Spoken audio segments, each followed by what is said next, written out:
5 a.m. Konoha. Another day, another problem ran through Tsunade's head. The Hokage didn't get to return home. She had to pull an all-nighter once again. Her paperwork was piling up, and, well, the Hokage was a little on the indolent side. Tsunade thought to herself, just a few more papers and I'm home free. No worries, no problems. Tsunade continued to write on the scroll. Out of nowhere, she grabbed a kunai and threw it at the ceiling. Instead of falling on her face, Hinata landed on one knee. Tsunade, realizing who it was, slapped her head with her hand. Spoke too soon. She put her pen down. Hinata, I see you have decided to return. Technically, I can declare you a missing ninja for your actions, but Jiraiya and Shizune informed me of what happened. So how is Naya these days? Hinata stood up. Naya-sensei is good. And Naruto? Tsunade asked, truly wanting to know. Well, Naruto is training hard. It seems that the Hiraishin is giving him problems, and he is trying to master the second technique of the sword, I believe, Hinata answered. Oh, so what do you want to do now? Tsunade said, returning to her writing. Hinata thought about it, then responded. I don't know, maybe put me back in the hospital and say that I woke up? Tsunade spoke once more. Well, I guess we can do that, but we have to move fast. I placed a seal in your room that doesn't allow the Byakugan to penetrate it. And you're lucky you're in my office, because a similar seal is in place. However, who's to say that your father didn't see you sneak in the village, which I'm surprised at seeing as I up the night patrols. I'm a ninja of the village, Lady Tsunade. I know how to get in my home village undetected, and besides, father is sleeping right now. He won't be up for another hour, she informed the Hokage. Tsunade stood up from her desk and walked up to the Hyuga girl. Glad that you're back, but if you put me between a rock and a hard place again, I'll kill you. An eerie smile on her face scared Hinata. She imagined what could happen and shuddered. Tsunade placed her hand on the girl's shoulder. See you in 2 hours. Hinata gave the Hokage a look of bewilderment. 2 hours, what are you? Hinata fell over into Tsunade's arms. The Hokage needed to get the girl back into her room undetected. But how was she going to accomplish that without the guards outside of her door becoming curious? Tsunade decided to leave Hinata in her office. She then exited her office and locked the door behind her. She looked at the two guards. You two go home and rest. Take the next 2 days off. The female nodded with an appreciative look. Thank you, Lord Vith. You truly are the best. Tsunade waved the girl off. The only person she could trust this with was Sakura. Shizune was off and she didn't want to disturb her. Sakura's in the hospital and she knows the situation. With the shadow clone mixed with the henge of Hinata should work perfect. 10 minutes passed before Tsunade reached the hospital. She knew Sakura would be there this early, checking on the elderly patients. She was right. Sakura was just finishing up with an elderly lady. Judging by the cast in her arm, it was easy to determine that it was broken. The old lady alerted Sakura to Tsunade's presences, or at least she thought she did. Sakura turned to her sensei. Tsunade, what are you doing here? When you're done, Sakura, meet me at Hinata's room. Sakura's been around Tsunade long enough to know what her tone and look implied. So, Hinata's back. I wonder what Sensei's plan to cover this up is. Sakura finished tending to the old lady. Being courteous, she gave the lady a warm smile, which the elderly woman returned. Sakura then headed off to Hinata's room. Tsunade was waiting outside of the room for Sakura. Sakura walked up to Tsunade. She then opened the door and the two proceeded into the room. Tsunade closed the door behind her immediately. She turned to Sakura. I'm sure you came to the conclusion why I need your help. Here's how it's going to go down. I need you to make a shadow clone mixed with a henge. Hinata, I presume? Sakura interjected. Yes, Hinata. She's in my office, and I want to place her on the stretcher. With you hinged as an unconscious Hinata, no one would be the wiser. Sakura was a bit skeptical at this actually succeeding. Doctors would wonder whether the Hokage would have to take Hinata to her office to do whatever it was she had to do. But Sakura decided to stick with her sensei. She formed a hand sign for the shadow clone, and another Sakura was beside her in an instant. The other Sakura transformed into Hinata. The henge of Hinata spoke. So, when I guessed I lay on the stretcher and play sleep, right? Tsunade nodded her head. Pretty much. Hurry, I want to get this over with. Hinata. Sakura's shadow clone henge combination laid down on the stretcher and pretended to be asleep. Tsunade looked at Sakura. Okay, just follow my lead. Sakura opened the door and Tsunade pushed the patient out of the room. Nurses and doctors stopped for a second to see the Hyuga, whom they hadn't seen in 2 months. They wondered what was wrong with the girl that the Hokage had to tend to her specially. The nurse and doctors didn't stay for too long. That would only make the Hokage scream at them to get back to work, and that was something that they didn't want to happen. The two continued their trek to the Hokage Tower. 10 minutes later, Tsunade and Sakura were now inside her office with Hinata laying on the couch. The henge disappeared soon after they entered the room. Sakura turned to Tsunade. Sensei, what are you going to tell everyone? The only reason why no doctor stopped us was because you're, you. So what excuse do you have? Sakura asked in curiosity. Tsunade motioned for Sakura to help her place Hinata on the stretcher. Well, I could always say that Hinata was infected with an advanced strain of a poison that I thought died out in the Second Great Shinobi World War from the cure I created. However, I infected myself and, well, you are my best student next to Shizune, and I need to see if the cure I have worked. Sakura knew that was believable, but why take her out of the hospital? Tsunade knew that would be the next question Sakura asked, so she decided to explain. She was confined to her room due to the effect the poison was having on her skin and her organs. When you guys returned with her, she started to break out with massive rashes and disgusting boils. Plus, she was in critical due to organs shutting down and needed to be isolated and treated with care. The reason I took her out of the hospital is because all the equipment I have is here, and well, Jiraiya brought me purple peppermint leaves, which is a major component for the cure, not to mention. Sakura, finish up. That they are hard and near impossible to find this time of year. Also, you have to administer them quickly before they turn deep purple, which is about a day or so after they are plucked. You couldn't see it in a tube because this type of medicine can't be preserved. As soon as it's finished, you have to administer it, and not a second later. I think the name of the poison is Black Death? That was the one you were talking about, right, Sensei? Tsunade smiled at her student for understanding where she was going with this. You have a gift, Sakura. No doubt you'll surpass me one day. I'm surprised you knew about such a virus. Late night reading? Yes, I didn't know what poison you were referring to, but as soon as you mentioned purple peppermint leaf as a primary component for the cure, I knew it was Black Death. Well, I think that will work, Sensei. Let's get Hinata to the hospital. Sakura opened the door, and the two headed out of the Hokage's office, with the real Hinata this time on the stretcher. Tsunade was going home to have a nice long shower and a long night's sleep. She knew that when she decided to come in at 1, she was going to have paperwork out of her ass. Well, she was the leader. She could always get a Chunin to help her cut down the load. The perks of being a Hokage, she thought. 7 AM at the training grounds. Konohamaru was hitting the log with fierce intensity. His goal was to become a stronger ninja for his village. When Asuma had him sign the contract for the monkeys, he knew that he had to live up to his grandfather's legacy, plus make a name for himself. Konohamaru punched and punched until bits of wood started to peel. I have to protect everyone, but not in my current condition. What happened to Big Brother Naruto and that clan? His thoughts went to his family and his friends. But the last image that popped into his head was Hanabi. He started to increase the force in which he hit the wood. I will not let it happen. Standing in a tree not too far away, watching the young boy punch while talking to himself, was the only Jonin in the village with a black vest. So, you wish to get strong to help others, Konohamaru Sarutobi. Konohamaru stopped hitting the wood and turned toward the tree Senjuro was in. Are you going to watch me all day, or what? Senjuro jumped down and walked toward Konohamaru. Well, I was actually waiting for my squad. We're training here today. Do you need the area now? Don't worry about it, we can find another location. Well, I'm going to head back to find another training ground. I'm sure Ranpu will find me and leave the others to me. I guess I'll see you later, Konohamaru.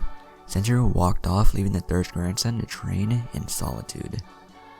Konohamaru continued with his training, but the calling of his name caused him to turn around. He waited for Senjuro to speak. Your punches could have much more force if you were to put your weight into the punch. You might also want to get weights to increase your power and speed. Also, I suggest you go talk to Guy about that.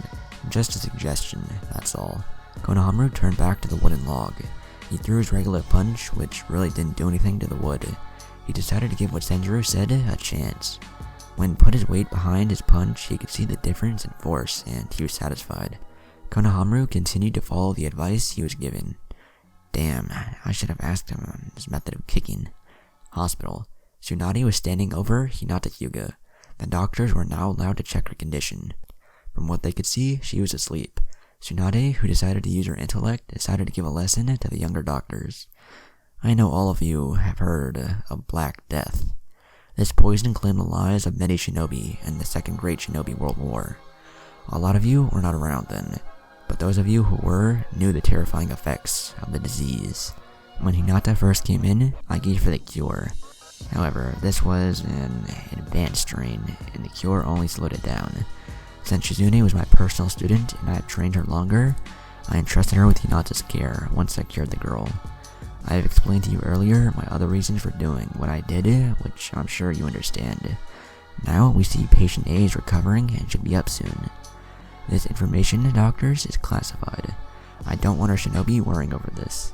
I figured that they would try to avoid missions and such because of what the poison can possibly do. Sakura looked at her sensei. Nice, Lady Tsunade. I think this story is believable. As soon as he mentioned the name of the poison, everyone panicked, even the senior doctors. One of the elder doctors spoke. Lady Tsunade, don't you think we could have helped? If not, it would have been a learning experience. Tsunade responded in a calm but knowledgeable. Yes, you could have learned from this, but you would have been in my way, and I probably wouldn't have been able to get our organs back to an operable state while focusing on what I had to teach you. Some things are innate, while others are easy to learn. Even if you saw what I did, it doesn't mean that everyone would have the same or similar effects. You have to act according to every situation. You know this, doctor. Yes, you're absolutely right, Lady Tsunade. I remember my first stint under you as a rookie doctor. I froze when I saw a shinobi come in here with third-degree burns on 90% of his body. I was taught what to do in similar situations. But my hesitation with that patient. The doctor looked away as bad memories of the man he let die because of his fear of what he saw. Tsunade knew that look. Every medic has been there. Even though she was lying about Hinata's previous condition, she knew more than anyone that in this field, any hesitation and any wrong turn could cost someone their life. The doctors understood why she didn't let them help her with Hinata. Even her prize students were not in the room with her when she was healing the girl, which was strange. One of the younger female doctors spoke. So, what is the purpose of this demonstration if we don't get to see you administer the drug on the patient? The purpose of this is to show you how bad a person's situation can be at a critical time for the village. In such situations, you must be able to handle it without causing panic. Sure, this wasn't a virus that could have infected everyone that she came into contact with, but it was a deadly poison, and if the shinobi, which are the strength of the village, refuse to do missions, then the villages suffer. I'll tell you all like I told Sakura. You will all have to make decisions for the sake of the village. The majority of you are shinobi, and know this, while others are masters of medicine, but also know what panic and fear can bring. I'm sure you'll face a similar situation in the future. My expertise will not be available, so what will you medics do? I suggest you all continue studying and trying to find ways to improve and make Konoha the greatest place when it comes to healthcare. I'm heralded as a medical specialist, but that's only because I studied day and night. So, she looked at the shinobi who asked her the question. The purpose is to show you medics that you must continue to grow. Newer virus strains, stronger bacteria, and more potent poisons are being created. The question is, will you all rise to the challenge and find and form cures and vaccines for them? You think about that, and arrive to your own answer. I have sleep to catch up on. I'll see you all later. The doctors all took Tsunade's speech to heart. She was right on so many levels. They left Hinata's room with renewed attitude, remembering what they decided to get in this field for. Most decided that they would start their studies and research. By giving everyone a bullshit story, Tsunade didn't realize that she renewed the drive in her medics to become better and make Konoha the #1 healthcare provider in the world. Sakura couldn't help but laugh at the irony in it all. To motivate others without even realizing that you did it. I guess that is the ability of a Hokage. Well planned, Lady Tsunade. Well planned. Sakura walked out of the room and headed to her apartment. She would have to tell everyone the good news, starting with Ino. Sakura's apartment. Ino was happy. So, Hinata is finally back. That's great. I have to tell Neji and the others. Don't worry about it. Tsunade sent a messenger to inform the Hyuga clan. I'm sure they'll be getting the message, if they haven't already. Sasuke informed her best friend. So, what's up with you and Sasuke? Ino asked. Sakura sighed. I don't know. He's just too closed off sometimes. The loss to Naruto has made him obsessed with being stronger than Naruto. Most of his time consists of training and his current mission to watch over Hayami. I've seen him when I hang out with Yumi. He always looks pissed that he got stuck with guard duty. That's the way the leaf crumbles, I guess. Ino finished with a shrug. True, but you would think a guy would treat his woman with more respect. I want to strangle him sometimes. Yumi and Naruto. Nah, that's the type of relationship I long for. Sakura had a far look off, thinking about how good those two were to each other, other from the times when she had seen them interact. If I recall, the half that is responsible for the relationship was crushed by you. It kind of sucked when you think about it, right, Sakura? Ino had to point out this to Sakura. She could have Naruto, but yet she let a good thing pass her by. The pink-haired Kunoichi before her feet was her best friend, but she just couldn't help but feel sorry for her. Sakura made her choice and she would have to deal with it. Envying Naruto's relationship wouldn't help her situation. Sakura spoke. Yes, but Naruto was always the idiot. He wasn't as cool as Sasuke. Ino cut her off, laughing. Now that I think about it, I wonder why I was ever attracted to him. Granted, he is attractive, but it's like you said, he doesn't try to associate with people. He's always been like that. I know you know him a whole lot better than I do since you were on his team, so our opinions of Sasuke differ.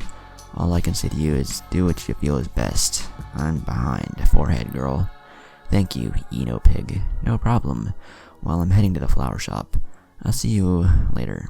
Ino left Sakura at the kitchen table to think over her current situation with Uchiha. Sakura didn't know whether she should give up on Sasuke or not. She got up and went to her room. She would sleep on it.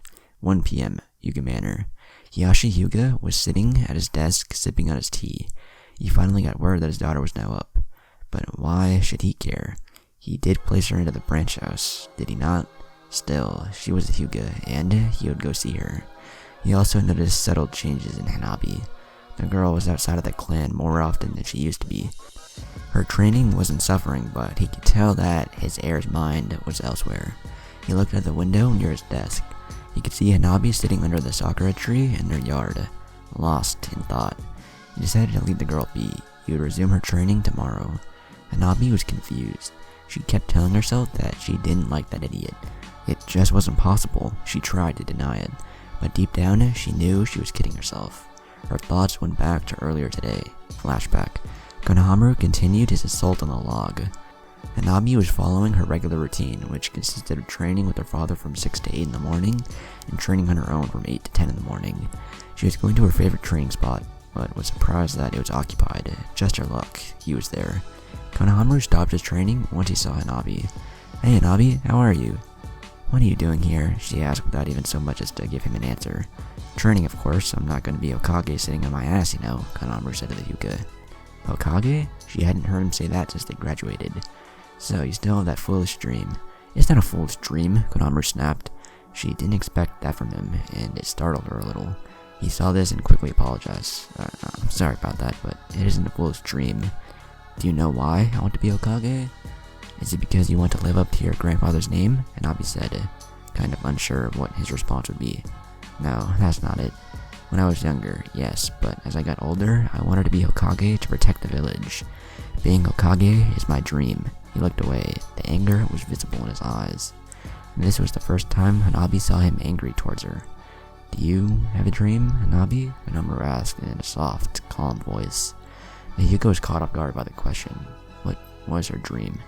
Sure, she was being groomed to be the head of the clan, but was that her dream or was it her father's? Hanabi didn't know how to answer that question. Konohamaru continued. The point I'm trying to make is that whatever your dream is, it's not stupid, because if you want it, you can achieve it. It's hard work though, and I might have to train beyond belief to become the Hokage, but I will achieve my dream. Whatever your dream is, I'm sure you'll achieve it. Can I ask you a question? Hanabi waited for him to ask the question. I want you to be completely honest with me. Konohamaru took a step closer to Nabi. He was now in her personal space, which made her uncomfortable, but in a good way. He then looked into her pale eyes and continued, Do you like me? Nabi turned around and started to walk off. She couldn't do this, not now. However, Konohamaru grabbed her hand. She turned around and immediately yelled, What do you want from me? Do you want me to say that I like you? Do you want me to say that I was scared that I thought you were going to die in the forest? Do you want me to say that although I find you annoying that I enjoy your company? What do you want from me? Hanabi lowered her head, avoiding his gaze. Konohamaru acted on instinct. He slowly lifted the girl's chin and pressed his lips against the lips of the slightly shorter girl. Hanabi was caught off guard. Her defense was down. She started to kiss back. After a couple of seconds, Hanabi pulled away. She backed away from Konohamaru. You shouldn't have done that. I shouldn't have. I have to go. The girl ran off. Konohamaru yelled for her to stop, but she blurred out of sight before he could give chase. Konohamaru put his head down. What's so wrong about caring about you, Hanabi? What's so wrong with liking you? Konohamaru was done with his training.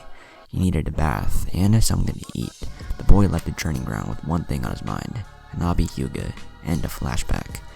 Hanabi still couldn't believe what had happened. She had her first kiss with the boy, and it was Konohamaru, but the thing she couldn't get over was that it actually felt good. I'm not supposed to feel this way. I can't act like this. I can't be this weak.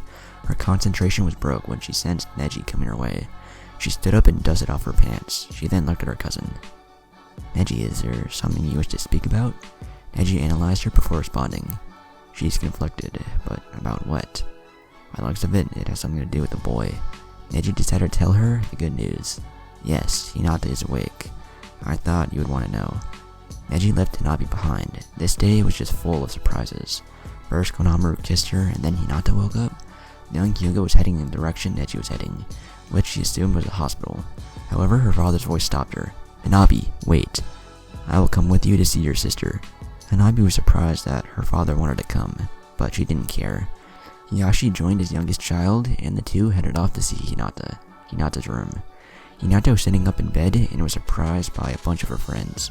Kiba, Shino, Kurenai, Team 10, Sakura, and Tsunade were present. Kiba was happy that she was finally up, and he was telling her stories of his and Akamaru's missions. She knew Kiba over-exaggerated a bit, but that was Kiba. Shino, however, stopped Kiba's blabbering when he asked, How are you feeling, Hinata? I'm feeling fine, Shino. Lady Tsunade and I said I would be able to leave later on today. I didn't know I was out for 2 months. Everyone there, with the exception of Kurenai, Shikamaru, Shino, Tenten, Lee, and Guy, knew where Hinata was. The group continued to talk until Neji walked with the two other guests behind him. Tsunade sighed. Not today. Please, not today. Father, Hinata said in a shocked voice. He just narrowed his eyes at her. I see, you're awake. So, did you get enough rest, or are you still taking it easy these days? This comment caused Kurenai, Kiba, and Lee to narrow their eyes. Tsunade just sighed again. She knew where this was going. You disgrace us by getting kidnapped in your own home. How can you be so weak? His last words caused Hinata to look at her hands. She thought he came because he was worried, but it was just to berate her some more. Kiba couldn't stand it any longer. Can't you just be happy that your daughter woke up? What the hell did Hinata ever do to you, you prick? I thought I said mutts should stay in their place, Hiyashi said, which resulted in Lee and Choji holding them back. Damn it, Choji, Lee, get the hell off me. Let me kick his ass. Tsunade decided to end this. She gave Kiba a look that caused the young Jonin to calm himself or else. She looked at Hiyashi. Your daughter just woke up. This isn't the time or the place. I'm gonna have to ask you to leave. I was leaving, Lady Tsunade. He then turned back to Hinata. How could you turn out to be like this? How pathetic. Hiyashi motioned for Hanabi to follow him. The little girl was reluctant to do so because she actually wanted to converse with Hinata, but she didn't want to disobey her father. Hanabi followed her father. Hinata's fists were clenching. She decided it was now or never. Father, wait. Hinata turned around and looked at her. Hinata, who now had his attention, spoke. I know why you hate me. It's not my fault though. I've tried to prove myself to you, but my best was never good enough. I'll prove to you that I'm not weak. He turned his back on her. Whatever. The next thing that came out of Hinata's mouth caused everyone to be shocked. Then, to prove I'm not weak in your eyes, I challenge you for the main house head seat. Hiyashi turned around. This was unexpected. He saw the unwavering determination in the girl's eyes, but she couldn't challenge if she wanted to. I applaud your effort, but your challenge cannot happen. You are a branch member, and you have the curse seal. Branch members and members of the seal cannot challenge for the seat. I know, father, but you forget that I wasn't born a branch member. I'm the firstborn of the ruler, which means I can challenge you for my rightful spot. Second, Hinata unwrapped the bandages from her head. What she revealed caused everyone to stare in shock, with the exception of those with the knowledge of what happened. How? Only I, a few other Hyugas can... How? Was all Hiyashi could say. When I was kidnapped, it wasn't what it seemed. Naruto, who knows Naya, took me to her location to have my seal removed. Father, I respect you, but you have no reason for me not to challenge you for the seat. Hinata informed her father, who was now looking at Tsunade, who shrugged. Hey, it's all news to me too. He somehow doubted that, but no matter. You give her what she wanted. Okay, Hinata, it seems you have a brain in that head after all. I will let you challenge for the seat, only on one condition. What is the condition? Hinata was curious. The condition, if you lose, you will kill yourself. That will be the final disgrace I will allow from you, which caused uproar.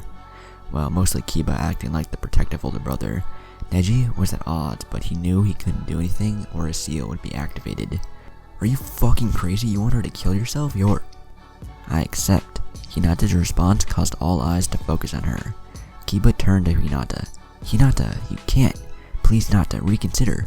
Kurenai was hoping the girl would listen to Kiba. Hinata ignored Kiba. If I defeat you, father, and take control, you will have to step down immediately. Of course, but you won't be fighting me. Hiyashi turned to Hanabi. Hinata's eyes expanded, and so did Hanabi's. You will be fighting your sister. You have to beat her, and well, you're in a lose-lose situation. I will give you the chance to decide when you want to lose. Tomorrow, Hinata said without hesitation. So be it. I should kill you for having the seal removed, but I will let you do that yourself. Hinata knew that everything was on the line. She looked at Hanabi. Hanabi, you know I love you, and you will always be my sister. However, tomorrow I will treat you like an enemy. I never fought you to my fullest, because I never thought that we should fight. But tomorrow, I'm fighting for something. You will not win, Hanabi. Hanabi didn't like Hinata's declaration, and it showed. Her sister never beat her, so what makes her think she would be able to do it now? And to think, everything was going good, and this happened. She couldn't help but laugh at Hinata. You have yet to beat me. Don't act tough in front of your friends. It's just going to make me embarrass you more. You know what? Hanabi turned to Hiyashi. Father, I want all of her friends present. I want them to see me beat her. Hiyashi liked this. He nodded in agreement. She turned back to Hinata. I don't know what you're trying to prove, but you should have left well enough alone. I don't want you to die, but you made this regrettable decision. Hinata smiled at Hanabi. Maybe so, but the decision I made was my own. Hanabi, I don't want to fight you either. But if I have to, then I will. The clan will never change if something isn't done. Understand why I do what I believe is right. Mother would have understood it. The mentioning of his wife enraged him, especially since it was Hinata who mentioned her. Hiyashi lost it and went to attack her, but found Tsunade was holding the hand he prepared to attack with. Tsunade was now pissed. I know you have your issues because your wife is dead, but if you ever try to attack one of my patients again, you will become one. Get out of my sight before I do something I regret, Hyuga. Hiyashi massaged the hand that Tsunade released. He gave Hinata one last look. Noon, in the courtyard. Hinata nodded. Hiyashi walked out of the room. Hanabi tried to look tough, but she gave Hinata a sympathetic look. She turned away and left. Tsunade was glad that was over, but she wondered if Hinata knew what she was doing. Hinata, are you sure about this? Yes, Lady Hokage. I know you all don't see my logic, but this has to be done. My family is not the perfect family. I know this. Neji knows this. And probably everyone else knows this. I'm doing the only thing I can do to ensure the change. Tsunade understood it. Kurenai spoke. If you need somewhere to stay, Hinata, you can stay with me. I'm behind you all the way. Although Akamaru and I wish you wouldn't go through with this, you know we're right behind you. Shino adjusted his glasses slightly. There comes a time when a butterfly must spread their wings and show their true colors. I have no doubt that everyone will finally get to see the colors that I have seen for so long. Thank you, Shino. Hinata was glad her team was behind her. Shikamaru just sighed. This is troublesome. You get better, Hinata. I have somewhere I need to be. Ino gave Sakura a nudge and whispered, Yeah, he does, and if he's not there soon, Tamari's fan is going to upside his head. Sakura couldn't help but snicker. Tamari and Shikamaru's relationship was a strange one. Sakura spoke. Hey, Shikamaru, if you see Sasuke, tell him I want to talk. Shikamaru was heading for the exit, raised his hand in acknowledgement. Ino turned to Hinata. So, what is Naruto up to? Everyone tuned in for this. Well, when I left, Naruto was training with the sword. He was also trying to learn the Hiraishin. Guy, Kurna, and Asuma looked at one another. Guy spoke. How is that possible? The technique is what earned the fourth his nickname, Yellow Flash. How can Naruto even learn it? Well, I guess Tsunade interjected right away. Kakashi was ordered to give him the scroll when he turned 18. This was a direct order from the fourth. Asuma knew the real reason. His father was the Hokage, and he had knowledge on things that most didn't. Besides him, Shikamaru and Kakashi, none of the other Jonins knew the truth behind Naruto's heritage. Neji looked at Tsunade. He then looked to Hinata. His gaze went back to the Hokage, who said, What is it, Neji? He gave a smirk. Nothing. I have a few things I need to tend to. I'll see you later, Hinata. Neji left the group behind. Tsunade knew that smirk. Neji knew. But how? Did Shikamaru tell him? She couldn't help but wonder. Sakura wondered why the fourth told Kakashi-sensei to give him that technique as well. Something didn't click with Ino. She started to remember Shikamaru saying that it was his birthright to have the kunai. Also, the kunai was the fourth's, but why would he leave it to Naruto? It finally hit her. Before she could say anything, Tsunade spoke. Ino, I need you to go to my office and wait for me. I have a mission that would benefit only you. I'll meet you in there in 5 minutes, okay? Ino nodded, not really thinking about what Tsunade had instructed her to do. Her revelation made sense, and she was happy to figure out Shikamaru's hidden message. Tsunade turned her gaze to the Hyuga. Well, Hinata, just rest for 3 more hours, then you are free to go. Everyone, let's go. Everyone except for Shino followed Tsunade. She turned to Shino and asked, Shino? Forgive me, Lady Tsunade, but I need a minute, and then I'll be gone. Tsunade decided it would be okay to give him his minute. The others said their goodbyes and continued. When everyone was out of the room, Shino spoke. So, you finally know, don't you? Know what? Hinata asked. The truth behind Naruto's heritage. If you know that, then I'm sure you know about his tenant as well, Shino said. Yes, but how do you know, Shino? Hinata asked. It is my quiet nature that allows me to hear things that those who are on the opposite spectrum do not, Shino responded. Impressive as always, Shino, so how long have you known? Shino answered. About his tenant, I discovered this about 2 years after his banishment. His heritage, I discovered this last month. Father was speaking to an elder. I should have not infringed upon their privacy, but my curious mind was the reason I didn't refrain from listening. On another note, I know you will win. It seems that you are more confident. It's time to show everyone what you are capable of. Get some rest. I'll see you tomorrow. Hinata watched Shino leave. She laid back and started to think about what she was doing. Well, there was no going back. She was now at the point of no return. She didn't mind though. It was like Shino said. She would prove everyone wrong, one way or another. A Hyuga would change. She couldn't lose. She had to win if change was to happen. Naya's place. Naruto was holding the sword with both hands, breathing hard. The sweat that decorated his face illustrated that he was working his hardest. Kaito prepared his sword. Shall we continue? Naruto's sword started to glow. Sure, let's.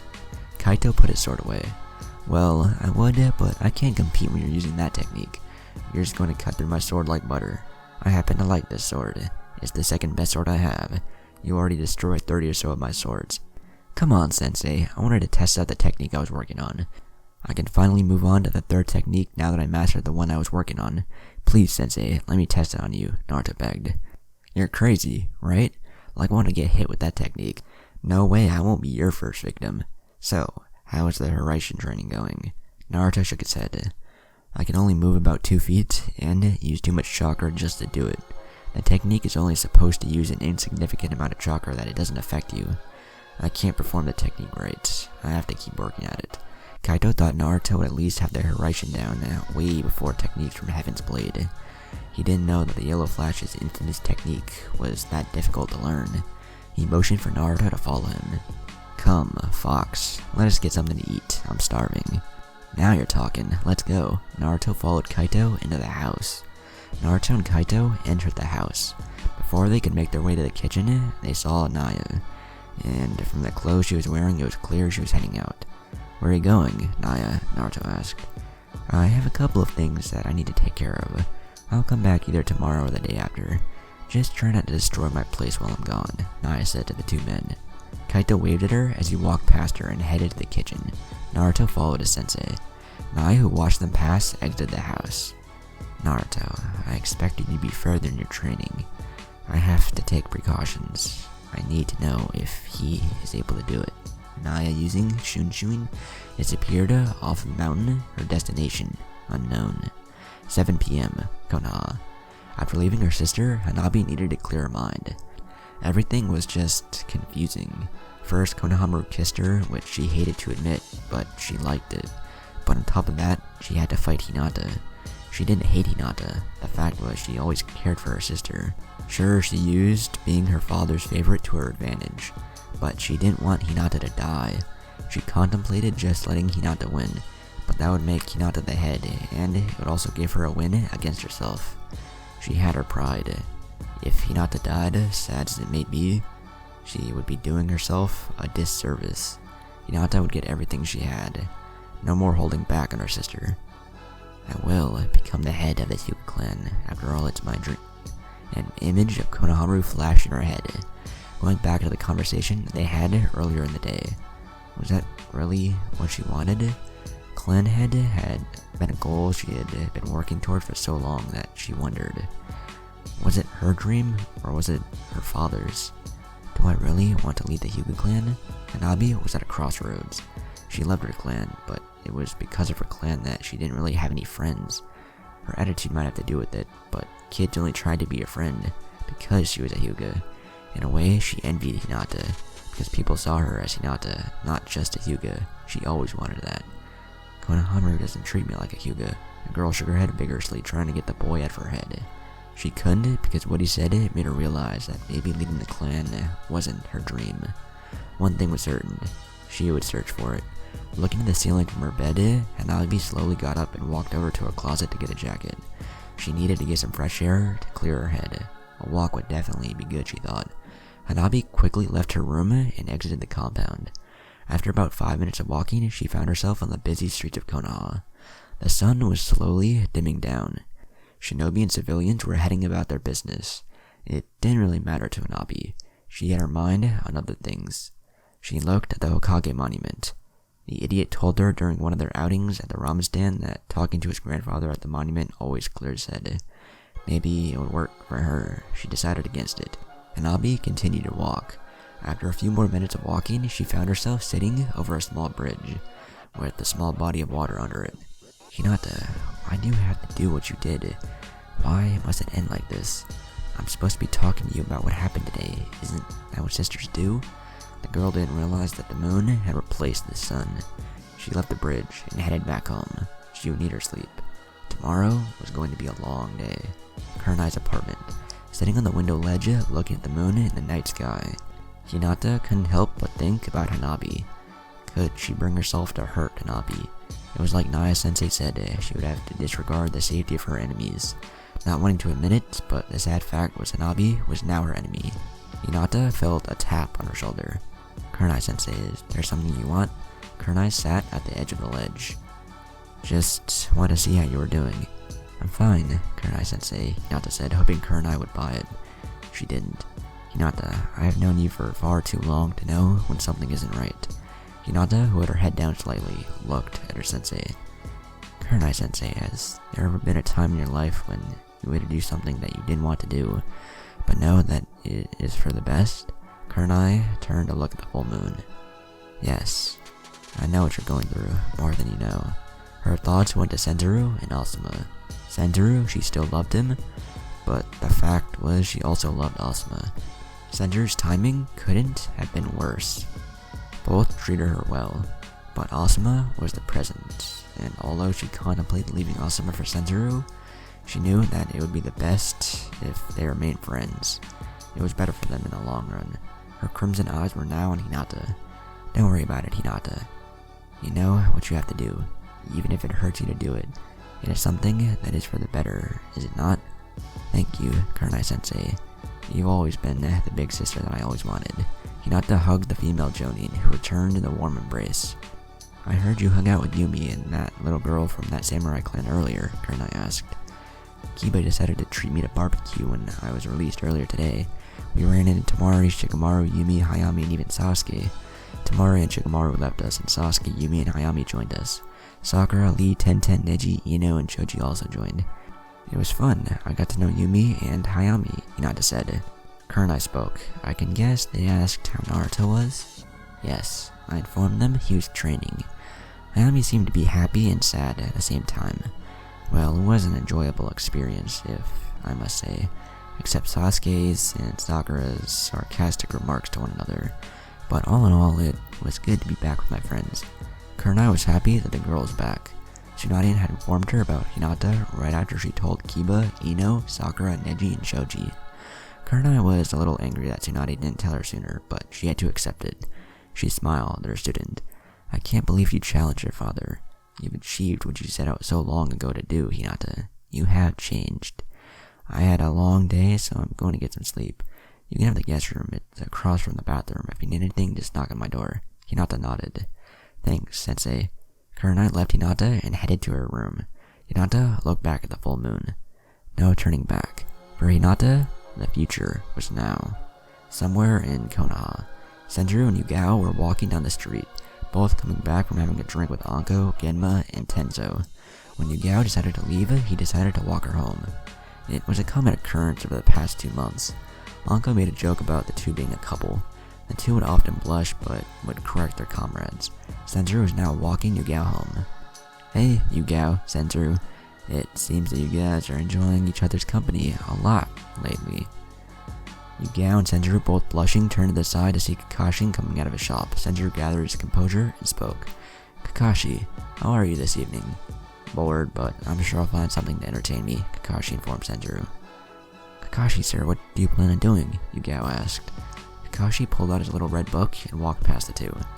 I guess since I'm off for a week, I will catch up on some reading. Also, Kakashi turned his head slightly to his right. You guys are being followed.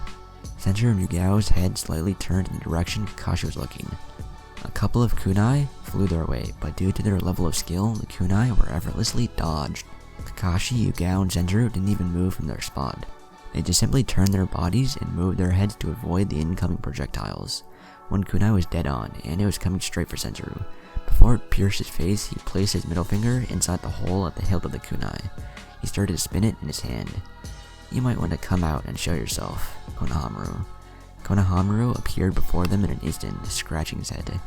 You guys are really good. I never thought that the gap between Jonin and Chunin would be this great. Yugao recognized the boy. Of course he was. You're the grandson of the third. How are you, honorable grandson? Konohamaru hated that. He was always under his grandfather's shadow. Konohamaru politely greeted her, but ignored her soon after. I remember you saying you were on my uncle's Genin squad. Yes, but what does that have to do with anything, Konohamaru? Senduru questioned. Kakashi looked around. Really no point of him being here. He disappeared, leaving the three behind. The group didn't really pay any attention to the copy ninja. Konohamaru gave his reason. Nothing, I guess. I just want to ask you something. What is it? Konohamaru's expression became serious. I want you to train me. Senduru was caught off guard, but he quickly responded. I wish I could, but there's a lot I have to do. You know the situation the village is in, not to mention that I have to get my squad prepared. Sorry, I can't train you, Konohamaru. Please, my uncle doesn't have the time. I would ask Kakashi, but somehow I think he would refuse. Please, you seem pretty strong, and while my uncle has said that you are a good fighter, I haven't begged for anything in my life, but I really need someone who is strong to train me, Konohamaru pleaded with Senduru. Senduru closed his eyes to think. He opened his eyes. Why do you want someone to train you so badly? Why do you want to get strong? Konohamaru smirked.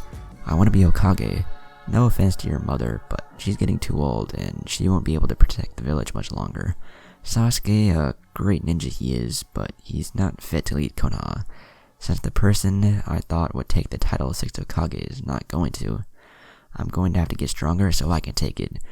It's my duty to protect my family, friend, and all the citizens of this great tree that which the leaves are on. Senjuro started laughing. You sound like your grandfather with, I must protect the great tree that the leaves are on. But I can see you really do care for this village. I'm curious, what makes you think that you're going to take the title of the 6th Hokage? Yugao jumped in. Hokage is not selected as successor. Sasuke Uchiha was selected by the council. Tsunade can still override that with her choice. Senjuro turned from Yugao to Konohamaru. Get real. Sasuke is far above you. You won't reach his level as fast as you think.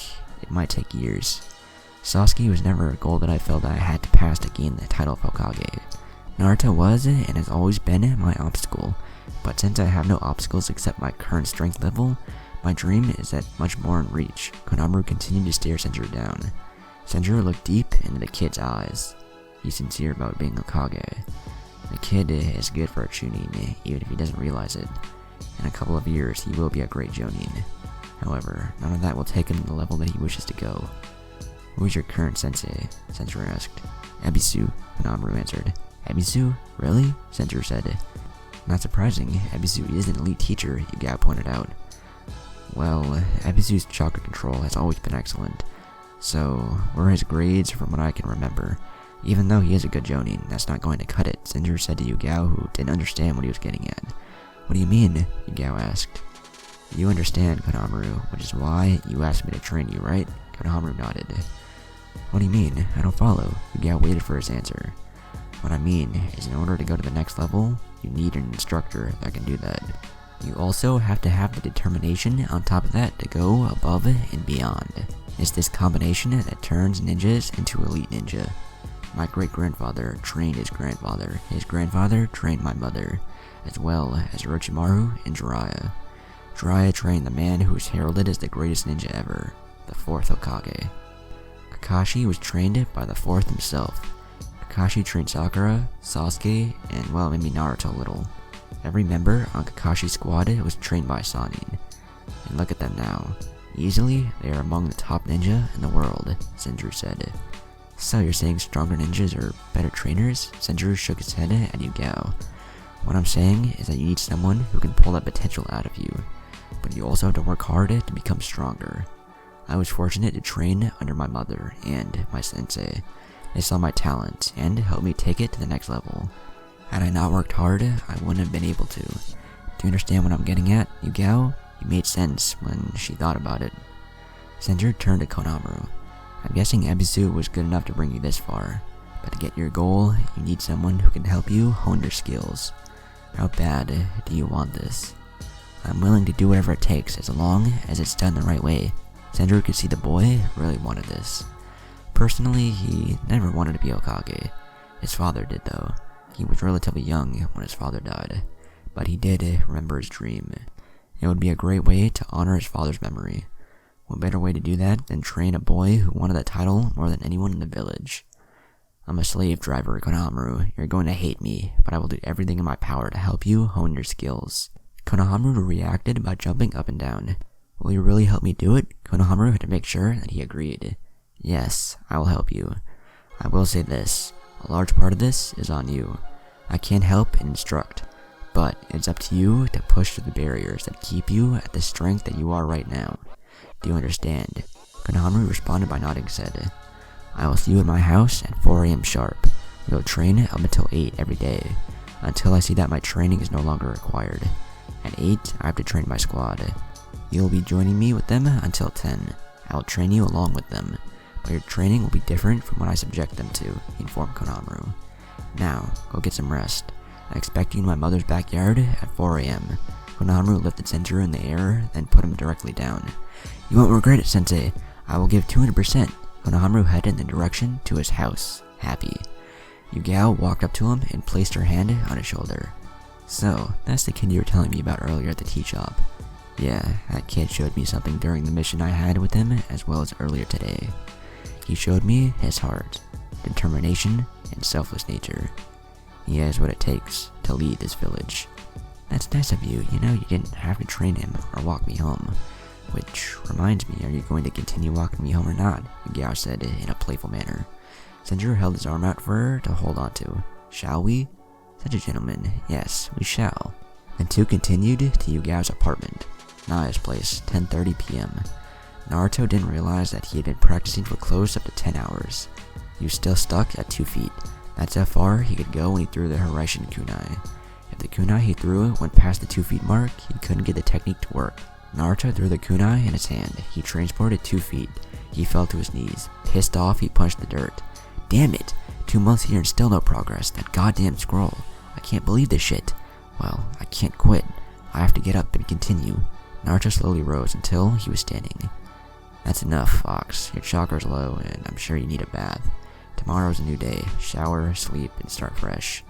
Naruto looked away, not wanting to admit his sensei was right. The truth was, he couldn't perform another Hiraishin if he wanted to. He was too tapped out. Naruto looked up at the sky. Hayami, Yumi, for the sake of you two, I will master this technique before the battle starts. Naruto placed the kunai that was in his hand back in his pouch. He headed back inside the house, remembering what his sensei said. Tomorrow was definitely a new day. Konohamaru.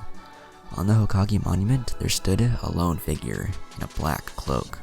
The cloak figure looked down to see that the town was still alive, even at this hour. Not much has changed, I see. The person with the cloak slowly removed the hood that covered the face. As the hood slowly fell back, what was revealed was long black hair and brown eyes. I must say, I do feel nostalgic. It feels good to be home, if I must say.